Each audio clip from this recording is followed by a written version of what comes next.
All right, I'm going to call the meeting to order. Please take the roll. Mayor Zakowski. Here. Alderman Kittle. Here. Alderman Weinmeier. Here. Alderman Gartner. Here. Alderman Montello. Here. Then I have Alderman Volkert is absent, and Alderman Vries will be joining us virtually. All right, please join me for the Pledge of Allegiance.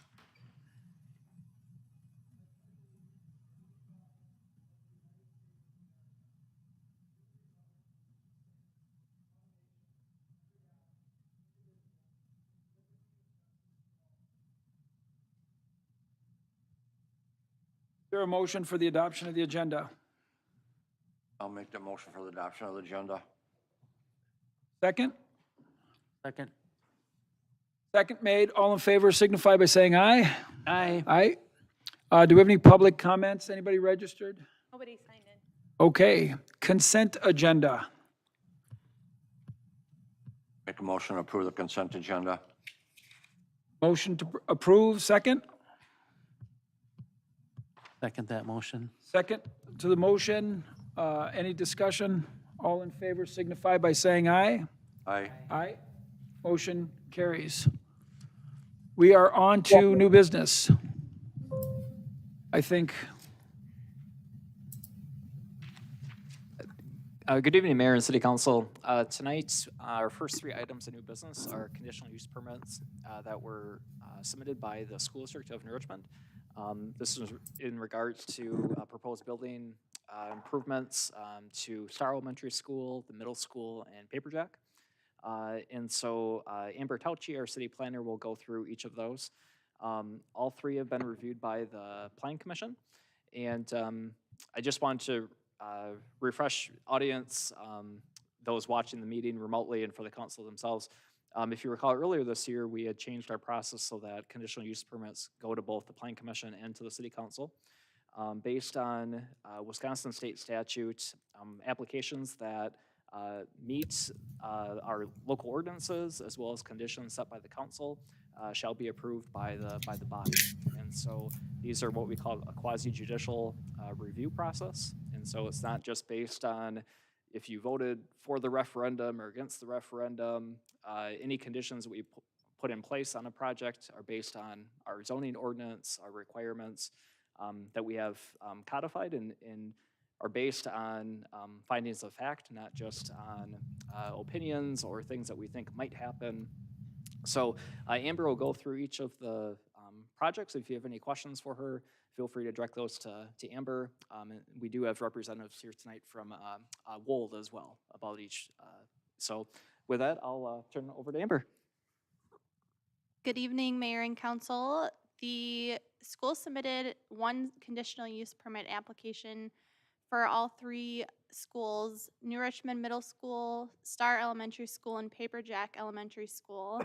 And for the ease of providing comments, they've been split out into three different memos, which we'll go over tonight. So the first application is for Starr Elementary School, which was submitted by Wold Architect and Engineers on behalf of the School District of New Richmond, again for improvements to Starr Elementary School. The conditional use permit is necessary for all three schools to allow them to expand their existing uses in the Z4 zoning district. Starr Elementary is proposed to undergo site improvements, which include 3 building additions, 2 on the west side of the existing building and 1 on the east side of the existing building. Additionally, the existing pickup and drop-off lanes will be reconfigured and additional parking will be added. The impervious surface for Starr Elementary is 25%, which meets our 40% impervious surface requirement in the Z4 district. As far as access, the southern bus pickup drop-off lane, which was previously the parent pickup drop-off lane, and parking stalls are accessible via East 11th Street. And then the eastern pickup drop-off area, which was formerly the the bus pickup drop-off lane, is now the parent pickup drop-off lane, and it will include parking stalls as well. And that's accessible via South Starr Avenue. As far as parking, the school currently has 88 stalls, and they're proposing 147 stalls, so this is an increase of 59 stalls. The school has a maximum of 80 staff working at a time, and so the increase in parking is appropriate for the number of staff they have, and then the local trends of more parents driving their kids to and from school. The applicant is proposing to plant 40 new trees, which will provide adequate screening from surrounding properties. City staff and the Planning Commission recommend approval of the conditional use permit with 26 conditions. I'm happy to answer questions, and then as Noah mentioned, we have members from the design team who would be happy to answer questions as well.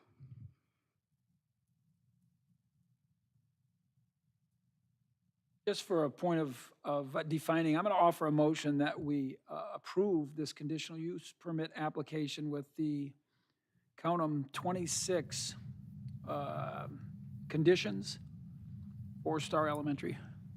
Second. Okay, motion's made and seconded. Any questions or further discussion? Hearing none, please take the roll. Alderman Kittle, Yes. Alderman Breeze, Yes. Alderman Weinmeier, Yes. Alderman Gardner, Abstain. Alderman Montello. Yes.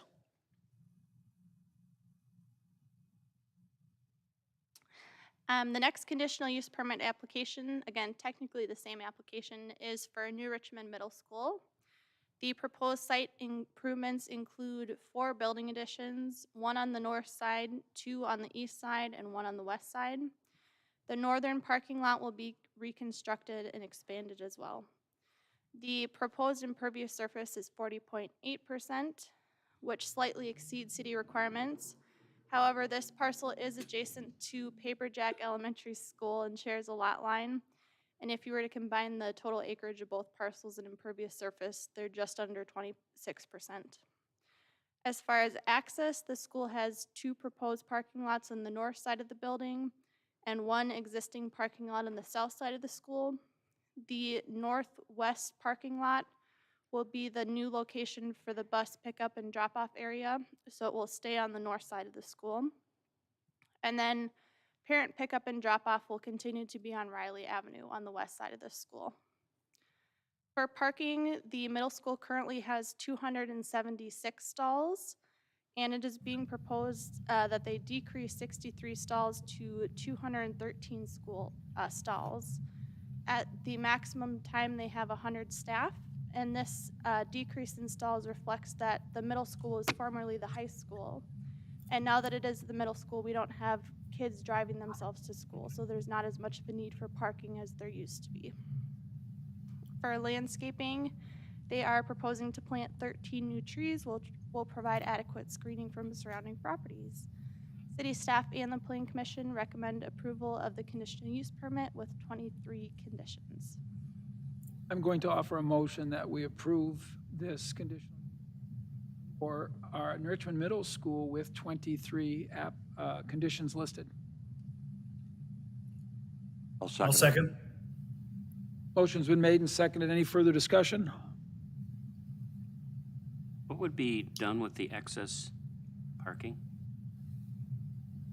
The north side, they're gonna take away 63 stalls, did you say? They're gonna take away 63 stalls, yep. So it used to be 1 long rectangular parking lot, and now they're going to 2 separate parking lots. The middle area that they're taking out is going to be a gym addition. Anything else? Please take the roll. Alderman Breeze, Yes. Alderman Weinmeier, Yes. Alderman Gardner, Abstain. Alderman Volkert, just kidding, Alderman Montello, Yes, Alderman Kittle. Yes. motion passes. Time for Paperjack. Paperjack is proposed to undergo site improvements, which include 4 building additions. 2 of the building additions are at the rear and 1 is at the side, 1 on each of the sides. The existing pickup drop-off lanes will be reconfigured, a second entrance will be added, and additional parking will be added. The minimum impervious surface, again, in Z4 is 40%, and they're proposing 15%, which is consistent with city requirements. The parent pickup drop-off lane and parking stalls on the south side will be accessible via 2 access points on East 11th. The eastern access point will solely be an enter only, and the western access point will be both an entrance and an exit, as well as provide an entrance to the bus pickup and drop-off lane. The school used to have parking on the north side of the building, and that has since been removed and turned into a hard play space for students. And so all the parking will now be located on the south side of the building. Paperjet currently has 105 stalls, and they are proposing 128 stalls, so an increase in 23. They have a total of 60 staff, so we feel this number is adequate to serve the development or the additions. City staff recommend approval of the conditional use permit with 27 conditions. I've got a question for you, but I'm going to offer a motion that we approve this conditional use permit application for Paperjack Elementary. Second. I'll second it. A motion made and seconded. Further discussion. I want to ask you, as I'm reading through this, there's an area where it talks about city staff, after the city engineer looked at it, they made some changes. I'm trying to find it right now. I went through it, and I guess it was under grading, erosion control, and stormwater. So I'm assuming because those are listed there, that means they've agreed to that. It's, if you look at that, it's at the bottom of page 5 of 12. It says grading, erosion control, and stormwater. It says, based on review by the city's engineering consultant, city staff recommend the following revisions be made. So that, the fact that that's in here, they've accepted that. Yes. Okay. Yep. Anybody got any further questions? All right, please take the roll. Alderman Weinmeier, Yes? Alderman Gartner, Abstain. Alderman Montello, Yes. Alderman Kittle, Yes. Alderman Breeze. Yes. All right, rezone application, Adam Nerby. Adam Nerby submitted a rezoning application for 1690 County Road K. This parcel is located on the eastern edge of city limits past the Whispering Prairie subdivision on County Road K. The applicant is proposing to rezone an existing 10-acre parcel from Z1 Agriculture Preservation District to Z2 Suburban District. The parcel is currently occupied by a single-family home. The future land use map in the comprehensive plan guides the parcel for low-density residential, so the rezoning is consistent with the future land use map. The purpose of the existing zoning designation of Z1 is to provide a holding zone until a owner or developer makes an application for development, and at which time the city may rezone the affected property to be consistent with the comprehensive plan. So this is consistent with the intent of the zoning district. And then the purpose of the Z2, which is being proposed, is to provide opportunities primarily for low-density residential. In regards to infrastructure, the parcel has an existing access driveway onto County Road K, and any additional access in the future would be subject to review by St. Croix County. The closest water and sewer mains are located approximately 3,200 feet away at the entrance to the Whispering Prairie subdivision, and any enhancements would be considered with a future application for development. A zoning change alone doesn't warrant the construction of any public improvements. City staff recommend approval of the rezoning application with no conditions.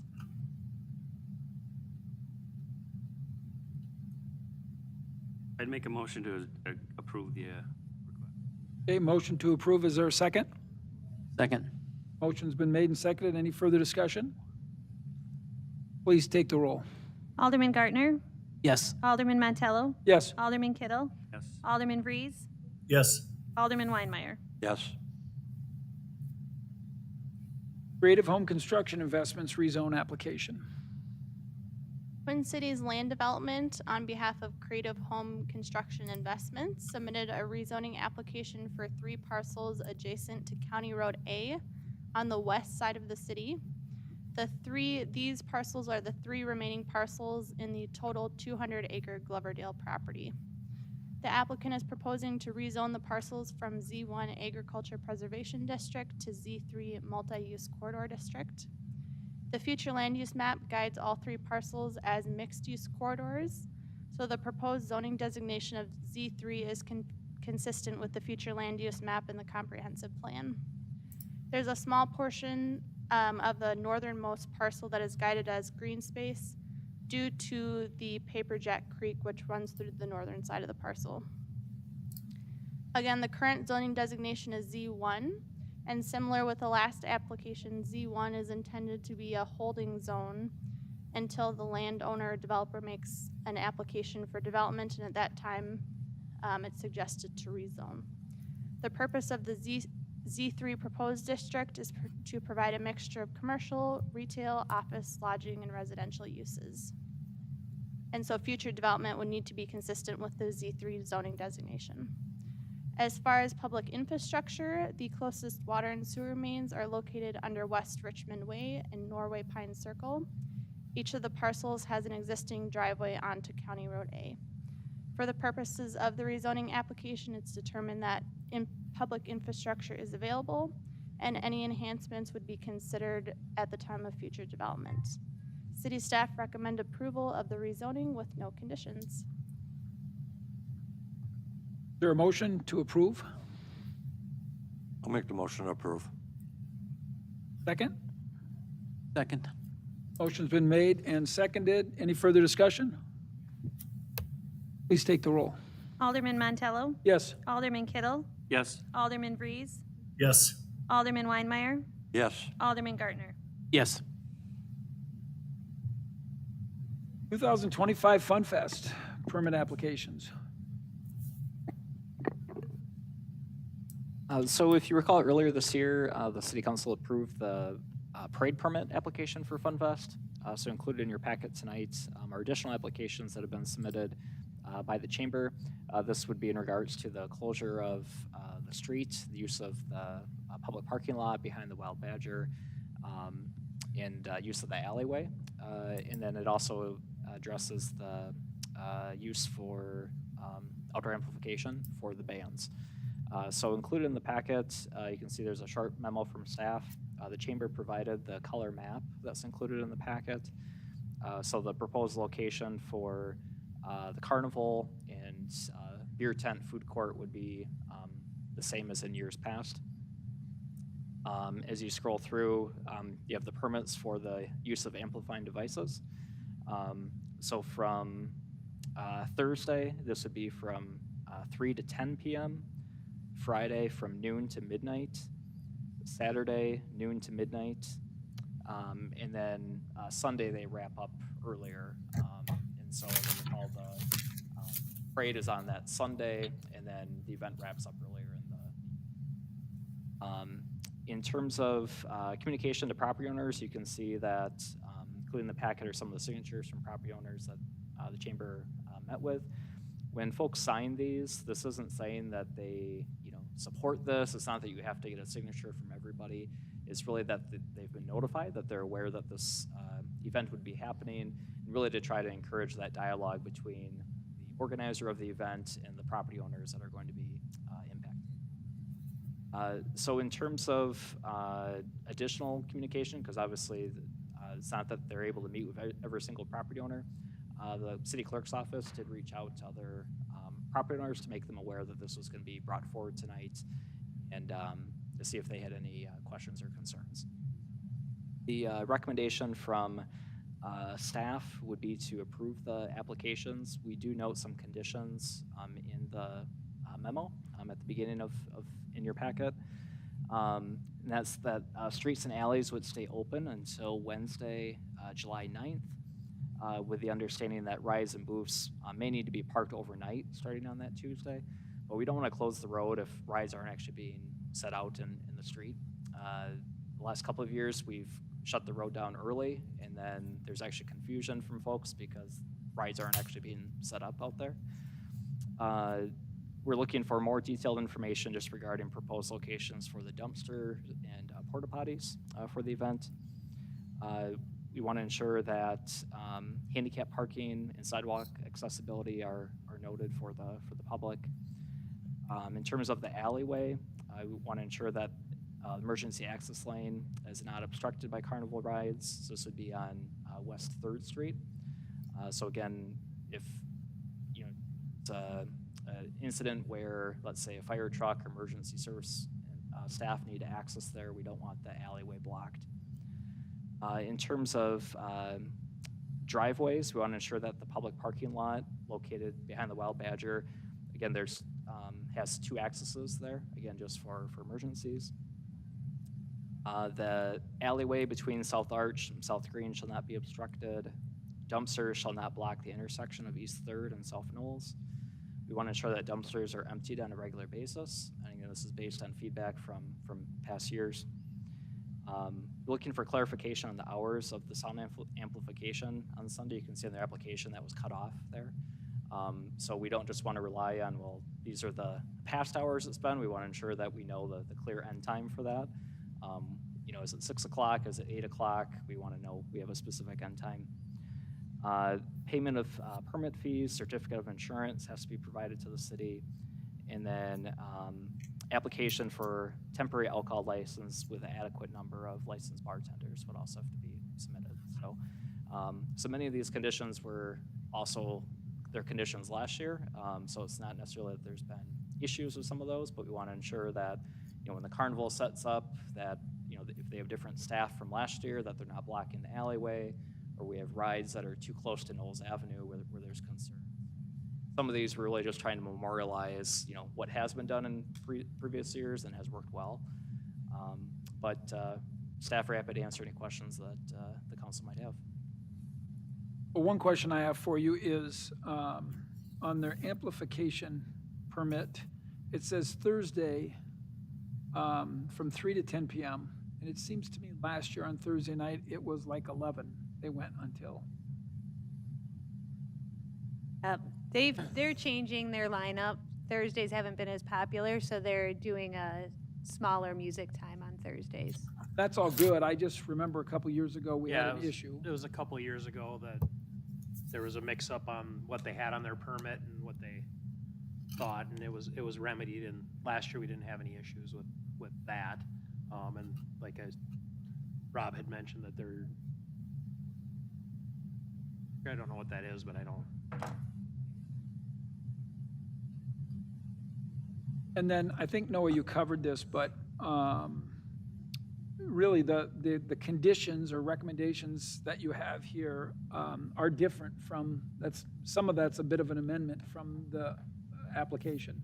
The street closure time on Arch specifically, I guess, is the main thing that I noticed. But I'm going to offer a motion that we approve these 2025 Fun Fest permit applications with the recommendations, which there's 13 of them outlined in the memo. I'll second it. Motion's made and seconded. Is there any further discussion? What are the cutoff dates for all these things they have to get in? What are the consequences if they don't get them in? I mean, some of them are permits and times and. So, you know, going forward, we would expect that these are submitted earlier. The council discussed this earlier this year, that you know, we don't want to be waiting to have these, you know, be submitted just a couple months prior to the event. All I'm saying is that we want to put in a date that these have to be in and done instead of scrambling around and. And you're talking about for next year? Yeah. Yeah. I mean, there's no consequences if they don't get this stuff done, is all I'm saying. Yeah, I think, you know, it's a topic for the council to, not just for this, but other events like we've talked in the past. You know, you don't want to be waiting until a month out or 2 months out. And nor should the event organizer. They want to be booking bands and making arrangements. And so, you know, the sooner the better for everybody involved and for our staff as well to know what dates. And again, in this case, you know, there weren't any major changes with proposed layout, but if there had been, that has an impact and when it comes to the planning. I think that's. Well, even this year, I mean, I'm actually not talking about next year. I'm talking about if their fees aren't paid. Is there a date prior to the event that their fees have to be paid? Or their certificate of insurance has to be paid, or their temporary license for adequate number of bartenders? Is that all got to be up to, I mean. Yep, I have actually started receiving some of that. So these recommendations obviously were made public when we posted the agenda, but prior to that, I had communicated with the chamber, and I've already received some servers' license have come in since then. generally, we don't issue permits if we haven't received payment or the insurance or anything else. And so that is an understanding, like you're not getting the permits until these are done. And so we will have this all wrapped up in April, though. I think we already have the certificate of insurance now and some other things. So it's coming in. It just comes to a point of we have to have the time to review it, then we give the recommendation, and then they respond with what we need. At a prior meeting, we kind of set that moving forward, looking at the events in '26, applications have to be in in mid-December or 6 months before the event, whichever comes first. So that's how we'll operate moving forward. But right now, we're just doing what we can to get everything wrapped up this month. Any other questions? Please take the roll. Alderman Montello? Yes. Alderman Kittle? Yes. Alderman Breeze? Yes. Alderman Weinmeier? Yes. Alderman Gartner? Yes. Motion passes. All right, change pages. I know we're on bids. In late March, we had the bid opening for our 2025 street and utility project package. This was driven primarily by the Bilmar Avenue reconstruction, but also included the construction of the Oaks Trail, the alley reconstruction, and replacement of some lead service lines.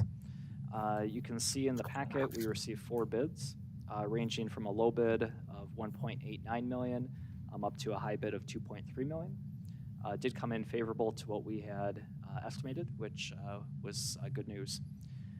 The bids were reviewed both by the Utility Commission and the Public Works Committee at their recent meetings, and those bodies would be recommending approval of awarding the 2025 street and utility project to Total Excavating in the total amount of $1,898,872.00.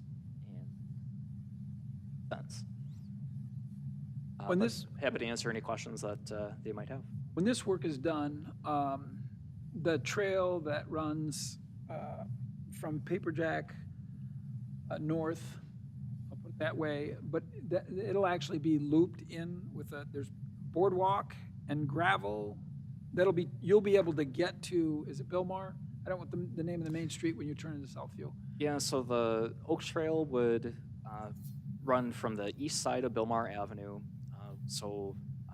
Again, those watching the meeting, if you're familiar with where Paperjack Park is, this will be on the east side of Bilmar, where the Oaks ruins. Maybe you've seen an old building foundation there. That would essentially serve as the trailhead. So there'd be a section that would be paved. It would run along the north side of the Paperjack Creek. There is a portion that would have to be a boardwalk. There are some lower spots there. The trail would not be lit. It is trying to, again, kind of more natural feel, although it would be improved further than what you may be familiar with at the Nature Center, where that's just a mowed trail. This would be crushed aggregate, and then there would be some sections with boardwalk. And then it would run along the north side of the Paperjack Creek and would come out near where the former power farm is, so the Avondale development, and the Blue Jay Trail is paved currently there. So should make a nice connection for residents and some pretty scenic area there as well. Day trail ends just on the edge. It would kind of come to the, Take a right and go out to 140th or that? yes, it's just a yep, kind short of where little that trail stretch of bends there. A Yep. block long that just ends right at, is that where it's gonna connect right there? Yeah, kind of near that, where that bend is. Yep. I'm gonna I move to offer a approve the motion. low bid of $1,898,872.08. All right, motion's been made to accept the bid from Total Excavating. Is there a second? I'll second it. And seconded. Any further discussion? Worked with A1 in the past, or not A1, but who got it? Total. Total. Worked with them in the past. Yeah, we've worked with them if they've been good to work with. And No issues. no, yeah, certainly qualified, capable of doing the work. They've bid on some of our other projects in the past, and so have the other 3 bidders as well. We've worked with all of them. Good relationships with all of them. I just want to make sure that we tell the public and we know that we've already vetted these people and they're good to work with, and important that we do that. When are we anticipating the work starting? We would have a pre-construction meeting. We have the contractor as well as neighborhood, especially for Bilmar. So if folks want to have an opportunity to see the plans, actually talk with a contractor, we'll kind of go through a more detailed construction timeline with them. And if folks have questions about mail delivery, driveway access, sometimes homeowners want to coordinate their own, maybe they're going to redo their driveway and they want to see if they can coordinate that with the contractor.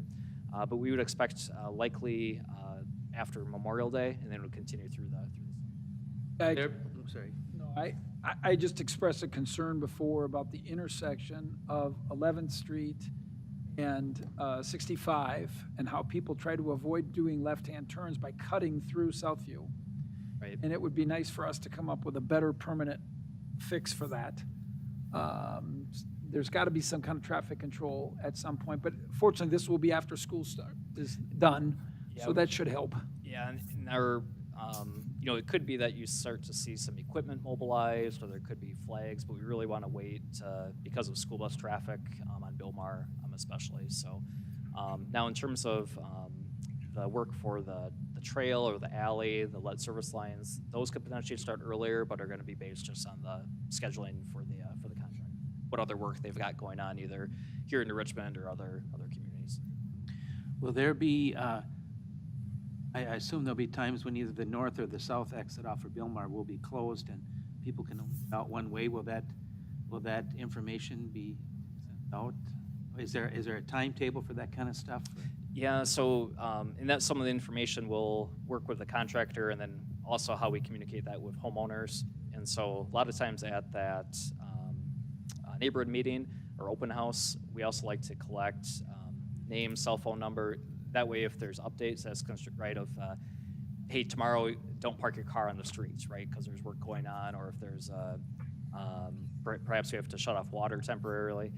It's nice to have that information because it's by the time we mail a letter, that work is already long gone. So I have to echo what Mike said.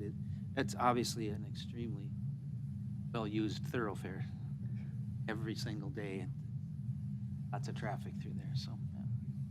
Any other questions? Please call the roll. Alderman Kittle, Yes. Alderman Vreese, Yes. Alderman Weinmeier, Yes. Alderman Gartner, Yes. Alderman Montello. Yes. 7.8, intent to levy special assessments. So earlier this year, if you recall, we discussed the alley reconstruction, and just last item, obviously, you saw the bid results for the alley, which is part of that project. Earlier this year, we adopted a preliminary resolution. We also conducted a public hearing. At that time, we were basing our cost estimates. We had estimated assessments based on the engineer's estimate, and obviously now we bid the result. We bid the project out, and we know those actual numbers. And so this final resolution included tonight really allows us to move forward then, where we would notify the property owners what those final assessments would be. And property owners have the opportunity to either pay that up front or they can pay that over 5 years as part of their property taxes. And the special assessments, again, are based on linear frontage along the alleyway. And you can see in your packet, those assessments range from about $600 up to $1,500, again, depending how much property they have that runs along the alleyway. So staff would be recommending approval of resolution 042501 to proceed with the special assessments for the alley. A motion to approve resolution 042501.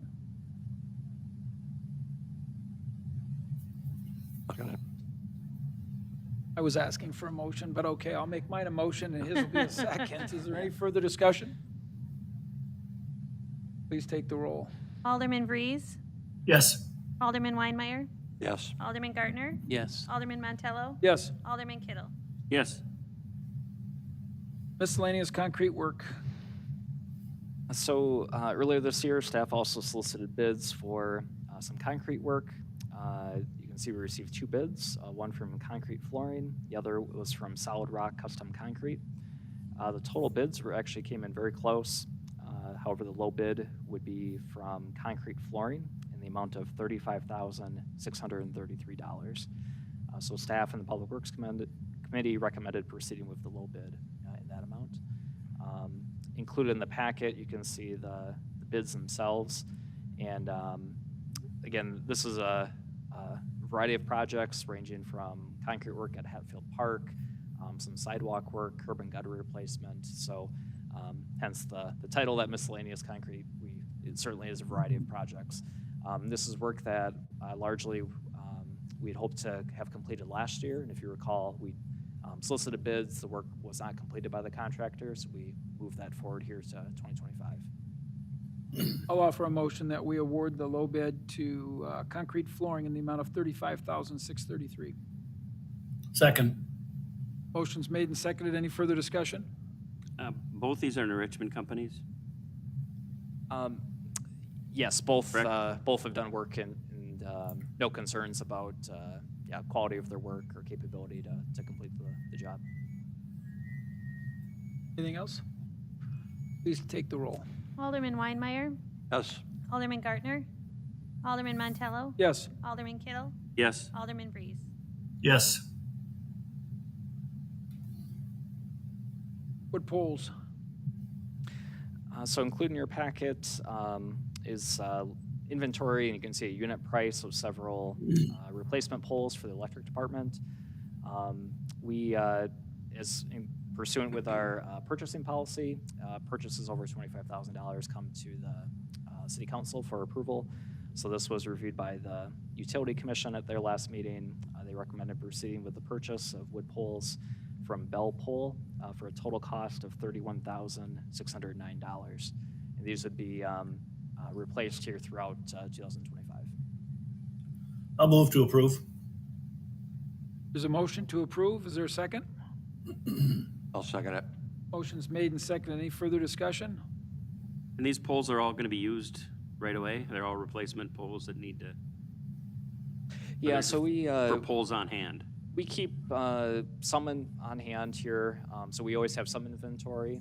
But then as we look ahead at lead times currently 6 to 8 weeks, so these would by the time we place the order, these poles themselves you wouldn't actually see being placed until later in the summer. But really, it's just ensuring that we're staying up on poles that are starting to age or rot, and we do some regular testing to try to inventory all those. And so it's certainly an ongoing process.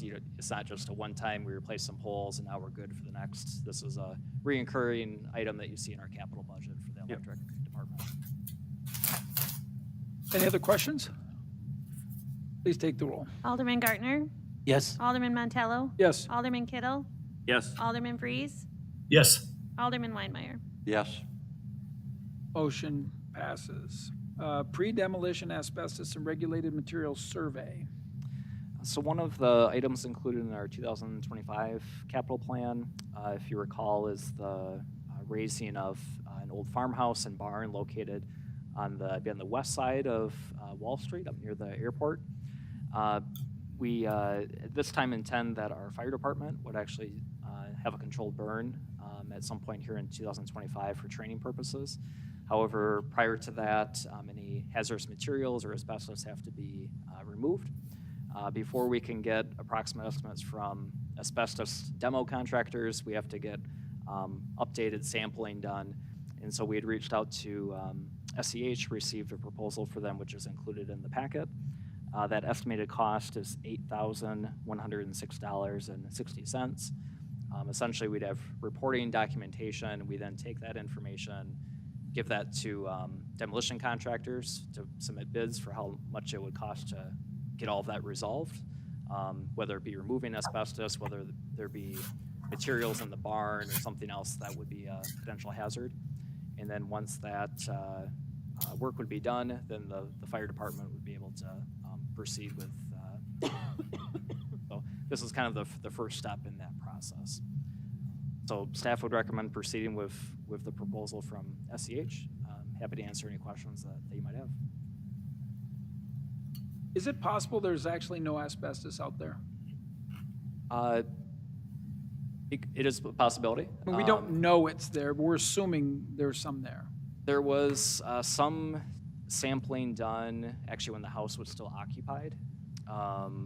So back actually before the city acquired the house. And so now since then, there's been, obviously folks are still living in the house. The building's been used for everything from the SWAT team, search and rescue training. But essentially, the information that was gathered at that time is no longer valid, I would say, for contractors to bid on. There are also some areas that we weren't able to access at that time because, again, folks were living in the house. So we anticipate there'll be some, but in terms of the exact amounts, we're not sure. I'm going to make a motion to approve the proposal from SEH Inc. Sorry, I had a dollar amount there. 810660. 810660, thank you. Second? I'll second it.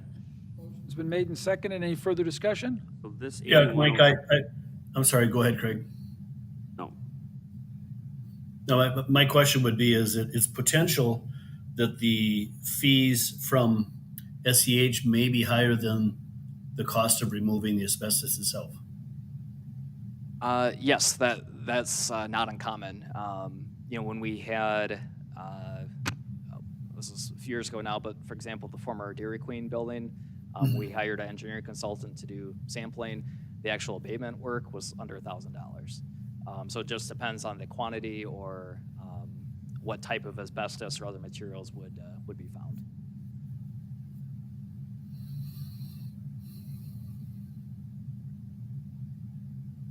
Anything else?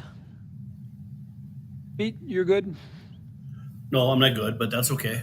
All I right. mean, it's something we have to do. It just seems very expensive to do these engineering projects, but I'm good. All right, please take the roll. Alderman Montello, Yes. Alderman Kittle, Yes. Alderman Vries, Yes, Alderman Weinmeier, Yes. Alderman Gardner. Yes. Motion passes. Ordinance 622, Tourism Committee composition. So the last item under new business for tonight is in regards to composition of the tourism committee. Included in your packet is a red line version that shows you the proposed changes from what's currently in the ordinance. So this is in regards to section 2-146, which is discusses how many members are on the tourism committee. So currently there are 5 members. They're appointed by the mayor, subject to confirmation by the common council. And then if you can see under the red line version, right now there is 1 representative from a hotel, 2 representatives from the local business community, 1 at-large city resident, and then the mayor or 1 alderperson. And the proposed red lines address the 2 representatives from the local business community. Currently, the language states that they are to be recommended by the Richmond Area Chamber of Commerce. So that is proposed to be struck. And then we're also clarifying that city residency is not a requirement. And so it could be that the hotel representative or those local business representatives may not necessarily reside in the city, but again, they may own or manage a hotel here. They may own or manage a local business here, where they still have a vested interest in the community, but they might reside outside of the city limits, which is similar to what we have in place for Ford and Richmond. So a lot of folks who work here in the community, but they might live in the township or in a nearby community. So if the resolution or the ordinance, I'm sorry, was to be adopted tonight, this would go into effect right away. This wouldn't change who's currently on the committee. This doesn't change the length of term. They all have a 3-year term. There's no change to that. But we thought it was best to make an update now before we have the citizen appointments here. That'll be brought forward at the regular May meeting. So happy to answer any questions that you have. And Alderman Vries is currently the council representative on that committee. So Alderman Vries, if you have anything that you want to add on this item, feel free. no, you did a nice job, and Councilman Montello, I'd move to approve ordinance 622. And as a point of order, can you suspend the rules? Yes, I would love to suspend the rules. Thank you. Only because this is the first reading of it, so. And I will second that motion. So is there any discussion, questions? Hearing none, please take the roll. Alderman Kittle, Yes. Alderman Breeze, Yes. Alderman Weinmeier, Yes. Alderman Gartner, Yes. Alderman Montello. Yes. Motion carries. Any communications miscellaneous? I have a couple things. A couple things coming up from the police department is, and this isn't solely the police department, but there is a domestic violence awareness, I guess lack for a better term, symposium. We're going to be, the Richmond Police Department's working with Turning Point, the homeless shelter down in River Falls, and the center, and also Living Well Together to bring a panel discussion on domestic violence awareness and let our community in Richmond know what the resources are, kind of what domestic violence looks like, what the resources are in and around St. Croix County, and how to help loved ones get out of domestic violence type situations. So that's coming up April 24th at the center. It's free. We did have one business sponsor, Bernard's Northtown, is providing some food for the evening session. There's also going to be some door prizes there for people that for showing up. There'll be a little drawing for some gas cards and some other goodies. On April 26th is the National Drug Take Back Day. Walmart's hosting it this year. We'll have an officer down there to assist. So that'll be open most of the day. I don't know the exact hours yet, but we should have somebody down there most of the day. And then also as a reminder, you can drop off drugs, prescription medications, pet medications, anything like that at the Richmond Police Department during normal business hours. And then also the Family Fresh pharmacy inside of Dick's is also a drug take back that's open during their pharmacy hours. And then May 10th is the annual Canine Fun Run hosted by the Richmond Police Department. Registration starts at 9 a.m. on the 10th and with a start time of 10 a.m. So we look forward to hopefully having a good crowd for that this year. Thank you. Thank you. Noah, Michelle? Mike, I'd like to just give a shout out to the clerk's department for another great election process that they had this last month. Thank you.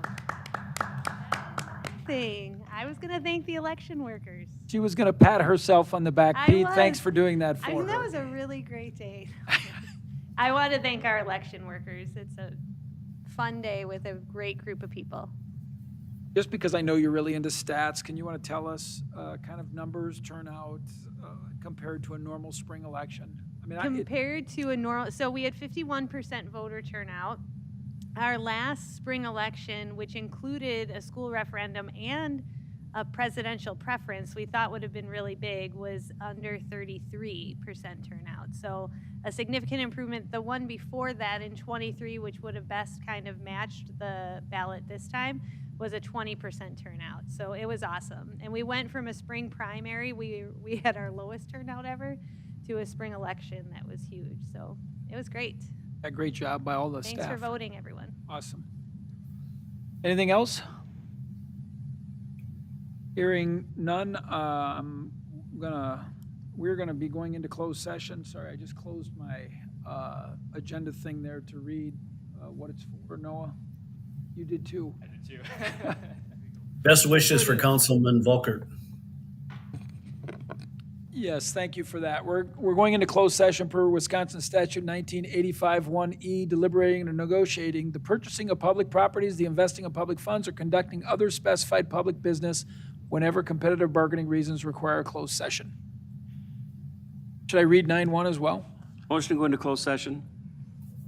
Motion to go into closed session. Is there a second? Second. Need a second. All in favor signify by saying aye. Aye. Aye. Motion carries. We are going into closed session. Good night, gentlemen from down south.